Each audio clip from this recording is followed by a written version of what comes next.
pointé déjà le problème. Je crois que les Polonais, par exemple, les Allemands, ils voudraient continuer d'acheter des armes américaines. Nous, Français, on préférerait qu'on achète des armes françaises. Vous voyez bien, je fais un résumé rapide qui nous permet, chers téléspectateurs, de percevoir la difficulté. Cette difficulté est-elle surmontable ? Oui, elle est surmontable. Et elle passe d'abord par un travail de rationalisation des panoplies européennes.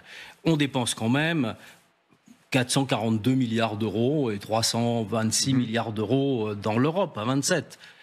Sans compter donc les budgets britanniques. Ça veut dire plus que le budget chinois et 3 fois le budget officiel de la Russie à 145 milliards. Donc qu'est-ce qui manque ? C'est une rationalisation parce que tout le monde fait un peu la même chose dans le désordre, etc. Donc la première chose, ce serait pour l'avenir de programmer les capacités en commun et pour aujourd'hui de supprimer des carences qui nous empêchent d'avoir en européen cette cohérence opérationnelle sans les moyens américains. C'est ce que vous dites, ça s'appelle l'Europe de la défense. Ça s'appelle fait 40 ans qu'on en entend parler, on n'en voit pas le début du museau. On n'en voit pas le début du museau parce que ce sont des politiques de souveraineté, parce qu'elles ne sont pas transférées.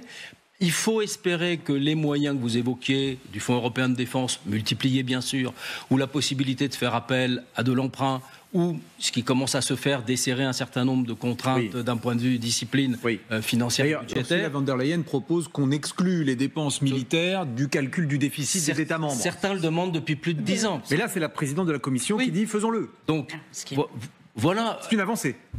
Oui, c'est une avancée essentielle. Ouais. Donc voilà ce qu'il faut faire, mais voyez bien que la difficulté pour les Européens, elle va être de se dire qu'ils contribuent désormais à leur sécurité collective, qu'ils le fassent dans l'OTAN, qu'ils le fassent dans n'importe quel cadre, c'est indifférent, mais qu'ils prennent en charge leur sécurité collective sans les Américains, si les Américains font défaut.